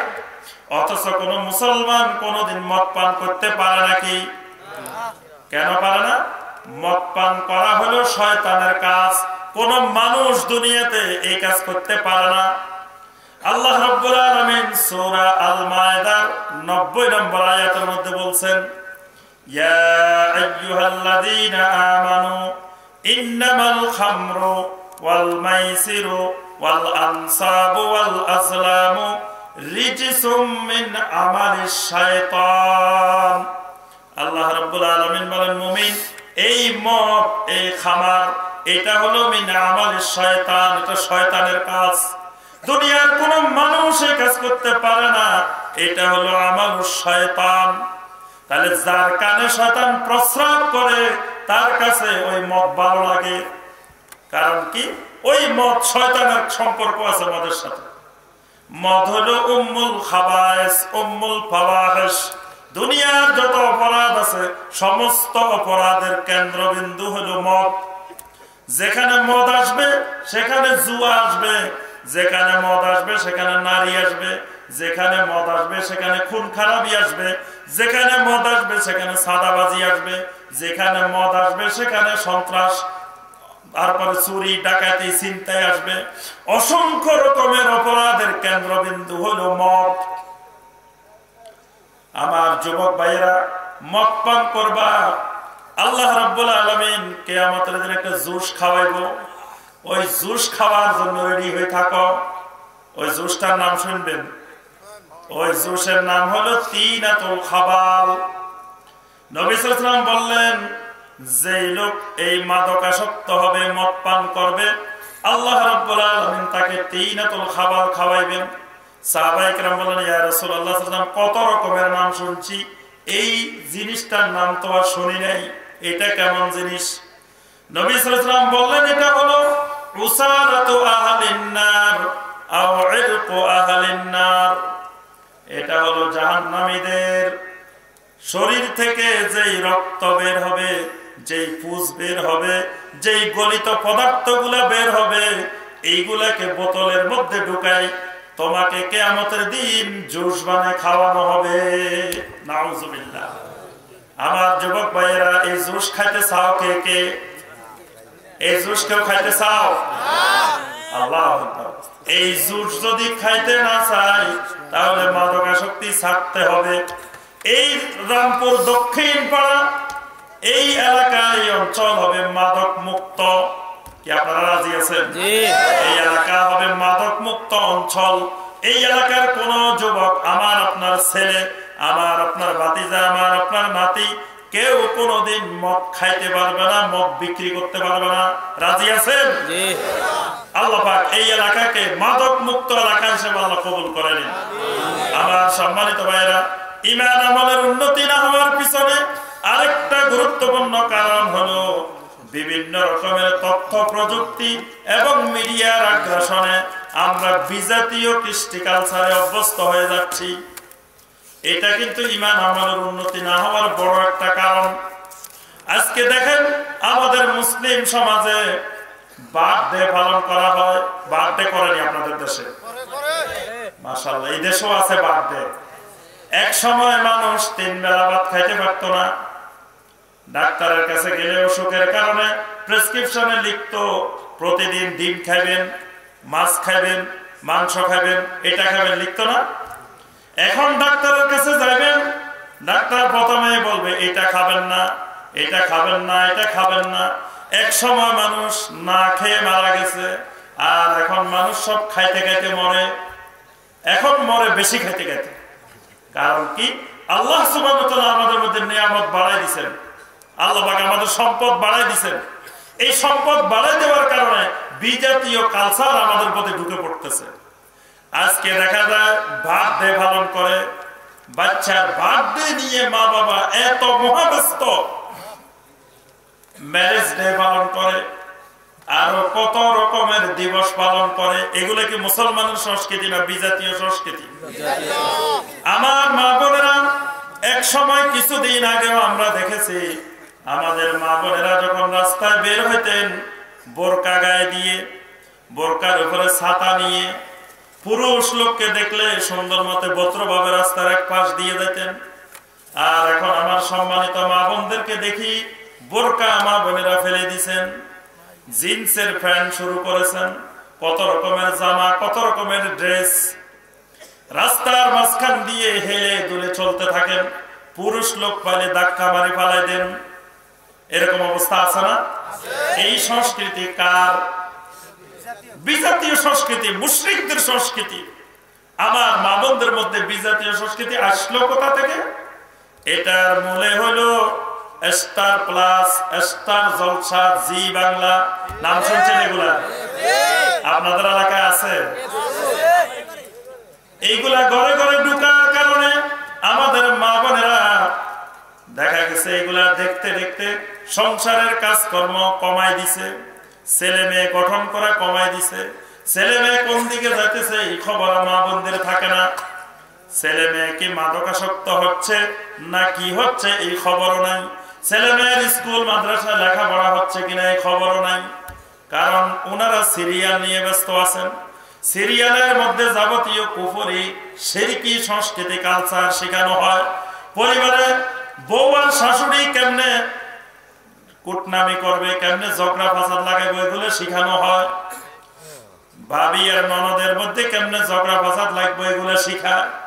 বিভিন্ন রকমের কুটনামি এই চ্যানেল গুলাতে শিখায়। এর পাশাপাশি সেখানে বিভিন্ন রকমের গহনার প্রদর্শনী হয়, বিভিন্ন রকমের শাড়ি জামার প্রদর্শনী হয়। ওই শাড়ি জামা কিনার জন্য আমাদের মা বোনেরা পাগল। ঈদের আগে বলে দে আমার এবার কিন্তু এই পাখির জামা লাগবো। নাম শুনছেন না? কিসের জামা? পাখির জামা লাগবে, গরুর জামা লাগবে, ছাগলের জামা লাগবে, বিভিন্ন রকমের জামা, বিভিন্ন রকমের শাড়ি। এই বিজাতীয় কালচার গ্রাস করে ফেলতেছে সমাজকে। যুবক ভাইদেরকে দেখি হাতের মধ্যে লাল সুতা লাগায় লাগায় হাতে লাল সুতা বান্ধি রাখে। দেখছেন না আপনারা? লাল সুতা একটা বান্ধি রাখে। সেরে কি জিনিস হাতের মধ্যে ঢুকে গেছে। হাতের মধ্যে চুড়ি লাগায়, বালা লাগায়। চুড়ি বালাকে পুরুষের না মহিলাদের? এটা তো মহিলারা লাগাইব, তো যুবকেরা কেন লাগায়? এটা বিজাতীয় কালচার। যুবকদেরকে দেখি মাথার চুল কাটে ইহুদিদের মতো, খ্রিস্টানদের মতো। মাথার চুলের দিকে তাকাই দেখবেন কত রকমের কাটিং। সেলুনের দোকানে চারিপাশে লাগাই রেখেছে, বলে যে কোনটা দিবেন। এখানে যাদের গুলো লাগানো আছে এগুলা কাদের? বড় বড় খেলোয়াড়, বড় বড় শিল্পী, বড় বড় এরকম ব্যক্তি। এখানে কোন ইসলামী ব্যক্তিত্বের চুলের কাটিং নেই। আল্লাহ রাসূল সাল্লাল্লাহু আলাইহি ওয়াসাল্লাম সাহাবায়ে কেরামের মাথায় চুল ছিল কিনা? ছিল। যদি থাকে তারা চুল কাটতেন কিনা? তাহলে তাদের চুল কাটার একটা কাটিং ছিল, ডিজাইন ছিল। একজন মুসলিম যুবক অনুসরণ করবে নবী সাল্লাল্লাহু আলাইহি ওয়াসাল্লাম এবং সাহাবায়ে কেরামের চুলের কাটিং। কিন্তু সেটা অনুসরণ না করে মুসলিম যুবক অনুসরণ করে মুশরিকদের চুলের কাটিং। মুসলিম যুবক দাড়ির কত রকমের কাটিং, এখান দিয়ে একটু রাখে, এখান দিয়ে কাটে, এখান দিয়ে রাখে। আবার দুদিন এই ডিজাইন, দুদিন আরেক ডিজাইন, একবার এক এক রকমের দাড়ি নিয়ে খেলতামাশা মুসলিম যুবকের মধ্যে দেখা যায়। কি আসেনি আপনাদের দেশে? মুসলিম যুবক হাফ প্যান্ট পরে পরে মায়ের সামনে ঘুরে, বোনের সামনে ঘুরে, সবার সামনে ঘুরে, লজ্জা লাগে না? হাফ প্যান্ট পরা মুসলমানের সংস্কৃতি না মুশরিকের সংস্কৃতি? হাফ প্যান্ট পরে পরে হাঁটে মুসলমান যুবক, শরম লাগে না, লজ্জা লাগে না? এইরকম বিভিন্ন ধরনের বিজাতীয় কৃষ্টি কালচার মুসলিম সমাজে এমন ভাবে গ্রাস করতেছে। এই বিজাতীয় কৃষ্টি কালচারের কারণে মুসলমানদের ঈমান আর আমলের উন্নতি বন্ধ হয়ে গেছে। বন্ধ হয়ে ওই বংশের মতো ওই আগের মতোই আছে, এটা বাড়ে না। এজন্য যত ওয়াজ মাহফিল হয়, ওয়াজ মাহফিলেও বাড়ে না। কারণ আছে, ওয়াজ মাহফিলেও না বাড়ার কারণ আছে। ওয়াজ মাহফিলে আমরা যারা ওয়াজ করি তাদেরও ইখলাস নষ্ট হয়ে গেছে, যারা আপনারা ওয়াজ শুনেন তাদেরও ইখলাস নষ্ট হয়ে গেছে, আমাদের ইখলাস নষ্ট হয়ে গেছে। আমরা তখন আপনারা দাওয়াত দেন, আমরা বলি যে 10,000 টাকা অগ্রিম দিয়ে যাও আর 70,000 টাকা পরে দিবা। এখন 10,000 দিয়ে দাও, 70,000 টাকা আমার মাহফিলের এক সপ্তাহ আগে পৌঁছায় দিবা। যদি পৌঁছাতে বেশ কম হয় তাহলে আর আপনি মাহফিলে নাই। এখানে কি ইখলাস আছে? সাহাবায়ে কেরাম এভাবে ওয়াজ করতেন, তাবেঈন কেরাম করতেন, সালফুস সালেহিনরা করছেন। আল্লাহ পাক সূরা ইয়াসিনের মধ্যে স্পষ্ট করে বলছেন, ইত্তাবিউ মাল্লা ইয়াসআলুকুম আজরান ওয়া হুম মুহতাদুন। আল্লাহ রাব্বুল আলামিন বলেন, ইত্তাবিউ, ও মুমিন তাদেরকে অনুসরণ করো, ওই সকল আলেম ওলামার কথা শোনো। মাল্লা ইয়াসআলুকুম আজরা, যারা দাওয়াতের বিনিময়ে তোমাদের কাছে কোনো পারিশ্রমিক কামনা করে না, যারা তোমাদের সাথে এরকম কন্টাক্ট করে না, দরদাম করে না যে আমাদেরকে এত টাকা দিতে হবে, এই দিতে হবে, এই দিতে হবে, এই সমস্ত মুখলিসিন উলামায়ে কেরামকে ইত্তেবা করো। এটা আজকে আমরা সুরের পাগল হয়ে বিভিন্ন রকমের পাগল বক্তা আনে। এই জন্য ইখলাস নষ্ট হয়ে যাওয়ার কারণে বিশাল বিশাল মাহফিল হয়, ঈমান আমলের কোনো উন্নতি হয় না। ঈমান আমলের উন্নতি না হওয়ার পিছনে ইখলাস নষ্ট হয়ে গেছে। তবে আবার মনে করিয়েন না যে আলেম ওলামারা আসবে আর কিছু দিব না। আল্লাহ পাক বলেন, মাল্লা ইয়াসআলুকুম আজরা, যারা তোমাদের কাছে উজরত চায় না, যারা চায় না তাদেরকে ইত্তেবা করতে, তারা চায় না কিন্তু আপনারা দিতে তো মানা করে নাই। আল্লাহ পাক দিতে মানা করছেন। আল্লাহ পাক বলছে তারা চাইবে না, কিন্তু তারা যে কষ্ট করে আসবে তাদেরও তো পরিবার পরিজন আছে, সংসার আছে, সব আছে না? এবার আসতে খরচ আছে না?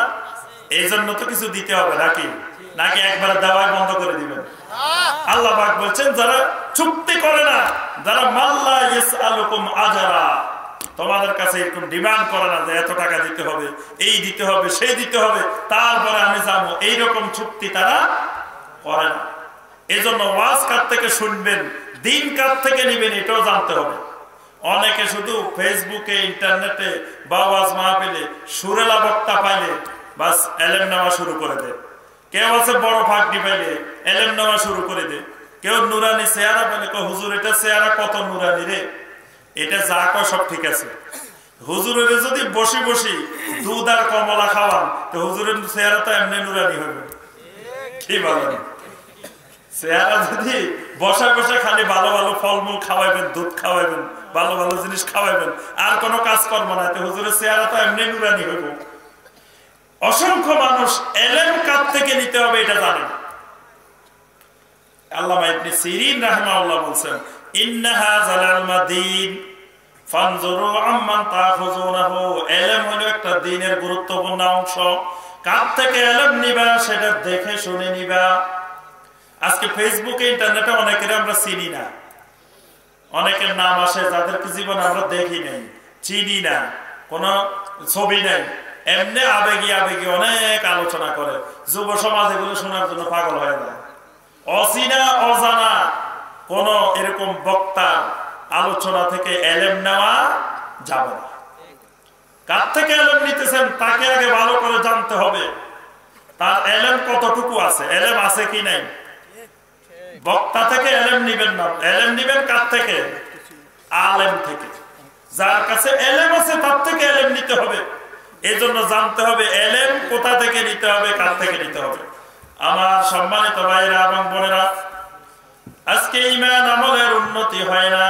ঈমান আমলের উন্নতি না হওয়ার পিছনে সর্বশেষ আমি যে বিষয়টি দিয়ে শেষ করব, আমার সম্মানিত ভাইরা এবং বোনেরা, আজকে আমাদের সমাজে বিভিন্ন রকমের অপরাধমূলক কার্যক্রম, বিভিন্ন রকমের গান বাজনা, বিভিন্ন রকমের বিজাতীয় কৃষ্টি কালচার, অপসংস্কৃতি এবং বিভিন্ন ধরনের ইমানি রোগ এমন ভাবে আক্রান্ত হয়েছে যেগুলোর কারণে আমাদের আজকে ঈমান আমলের উন্নতি নাই, ঈমানেরও উন্নতি নাই, আমলেরও উন্নতি নাই। আচ্ছা বলেন তো দেখি, ঈমান বেশি জরুরি না আমল বেশি জরুরি? কোনটা আগে দরকার, ঈমান আগে না আমল আগে? এখন যদি আপনার একসাথে খাওয়াও দরকার, একসাথে আপনার পোশাকও দরকার, একসাথে আপনার বাসস্থানও দরকার, শিক্ষাও দরকার, সব দরকার, এখন আপনার কাছে সাধ্য নাই, কি করবেন? ঠিক করতে হবে কোনটা আমার আগে, কোনটা আমার পরে। তাহলে আগে কোনটা, পরে কোনটা ঠিক করতে হবে ঈমান আমলের উন্নতি করতে হলে। তাহলে ঈমানের উন্নতি আগে করবেন না আমলের উন্নতি আগে করবেন? কি সবাই বলে না? ঈমানের উন্নতি আগে করতে হবে, কারণ ঈমান যদি না থাকে, আমল যদি ভরপুর সব আছে। আব্দুল্লাহ ইবনে উবাইর নাম শুনছেন? আব্দুল্লাহ ইবনে উবাইর, আব্দুল্লাহ ইবনে উবাইর আমলের ঘাটতি ছিল না, আমল কিন্তু অনেক অনেক, কিন্তু আমল এত থাকার পরেও নাজাত পাইছেন কিনা? জান্নাতি হয়েছে। কারণ কি? ঈমানের মধ্যে গন্ডগোল, ঈমানের মধ্যে নিফাক। ঈমানের মধ্যে গন্ডগোল থাকলে আমল যত রকমের আমল করেন, আমলে কাজ হবে না। এই জন্য ঈমান আগে ঠিক করতে হবে। আমাদের অনেক ভাই আমল নিয়ে মারামারি করে, ঈমানের খবর নাই, ঈমানে নাই, কিন্তু আমল নিয়ে দেখা গেছে মহাব্যস্ত। এক ভাই দীর্ঘ 30 বছর ঈমানের মেহনত করে। আমি একদিন জিজ্ঞাসা করলাম, ভাই ও মেহনতি ভাই, আলহামদুলিল্লাহ ঈমানের মেহনত তো খুবই ভালো জিনিস, এত বছর মেহনত করছেন, বলেন দেখি ঈমানের উসুল কয়টা? কয় ঈমানের আবার উসুল কি? এটা তো জীবনে কোনোদিন শুনে নাই। জিজ্ঞেস করলাম, ভাই ঈমানের আরকান আহকাম কোনটা? আপনি তো সবসময় ঈমানে মুজমাল শিখান, ঈমানে মুফাসসাল শিখান। ঈমানে মুজমালের ভিতরে বলতেছেন ওয়া কাবিলতু জামিয়া আহকামিহি ওয়া আরকানিহি, আপনি ইমানের আহকাম কবুল করছেন, কি কবুল করছেন বলতে পারে না। ইমান ভঙ্গের কারণ কয়টা, তাও কয় ইমান আবার ভাঙ্গে কেমনে? ইমানকে ভাঙ্গার জিনিস নাকি? ইমান আবার ভাঙ্গে কিভাবে? তাহলে ইমানের উসুল কি, ইমানের আরকান আহকাম কি, ইমানের ভঙ্গের কারণ কি, এইগুলা কোনোটার কোনো খবর নাই, সমাজে কোনো চর্চা নাই, কিছুই নেই। কিন্তু দেখা গেছে আমল নিয়ে মহা ব্যস্ত। এখন ইমানের আমলের আগে ইমানটা বিশুদ্ধ করতে হবে। এইটা যদি ঠিক না হয়, কোনটা আগে কোনটা পরে, তাহলে ইমান আমলের উন্নতি হবে না। কারণ ডায়াবেটিস রোগীর যখন শরীরে ওজন বেড়ে যায়, গ্লুকোজ বেড়ে যায়, তখন কিন্তু ডাক্তার একটা চার্ট দিয়ে দেয় খাবারের, কোনটা কোন পরিমাণ খাইতে হবে, কোনটা কোন সময় খাইতে হবে। এইটা যদি উল্টা পাল্টা হয়, তাহলে আপনার ডায়াবেটিস নিয়ন্ত্রণ হবে না। এজন্য কোনটা আগে খাইবেন, কোনটা পরে খাইবেন। ডায়াবেটিস রোগীকে ডাক্তার বলতেছে, শুনেন আপনি সকালে বিকেলে রুটি খাইবেন। ডায়াবেটিস রোগী কয়, স্যার খাবারের আগে খাবো না খাবারের পরে খাবো? ডায়াবেটিস রোগীকে ডাক্তার বলতেছে রুটি খাইবেন, ডাক্তারকে জিজ্ঞেস করে, স্যার এটা কি খাবারের আগে না পরে? অর্থাৎ রুটিও খাবো ভাতও খাবো, দুটাই খাবো। এই জন্য কোনটা আগে কোনটা পরে এটা বুঝতে হবে, যে ইমান আগে না আমল আগে। এইটা না বুঝলে আপনি আমল নিয়ে মহাব্যস্ত, ইমানের কোনো খবরে নাই। এই জন্য দেখবেন আমাদের সমাজে অসংখ্য ইমানের মধ্যে শিরকি আকীদা ঢুকে আছে, সেগুলো পরিচ্ছন্ন করা, ইমানকে বিশুদ্ধ করার কোনো খবর নেই। এই জন্য আমার সম্মানিত ভাইরা এবং বোনেরা, আলোচনার দীর্ঘায়িত করবো না। ইমান আমলের উন্নতির ক্ষেত্রে আমাদের যে বাধাগুলো বড় বড়, যে কারণে আমাদের ইমান আমল বাড়ে না, উন্নতি হয় না, আগের মতোই আছে, বরং আরো দিন দিন অবনতি, এই কারণগুলো আমরা দূর করার চেষ্টা করব। এবং আজকের এই মাহফিল থেকে ইনশাআল্লাহ আমাদের ইমান আমল এমন বৃদ্ধি পাবে ইনশাআল্লাহ, আগামীকাল থেকে এই এলাকায় শুধু ইমানের হাওয়া, আমলের হাওয়া জারি হবে ইনশাআল্লাহ। কি আপনারা রাজি আছেন? লিল্লাহি তাকবীর, লিল্লাহি তাকবীর। আল্লাহ এই এলাকাকে আপনি ইমান আমলের উন্নতির এলাকা হিসাবে আপনি কবুল করেন। এই এলাকা থেকে ইমান আমলের সহি ইমান আমল সারা দুনিয়াতে মানুষ শিখবে, এই ব্যবস্থা আপনি করে দিন। আমিন ইয়া রাব্বাল আলামিন। সুবহানাকা আল্লাহুম্মা বিহামদিকা আশহাদু আল্লা ইলাহা ইল্লা আনতা আস্তাগফিরুকা ওয়া আতুবু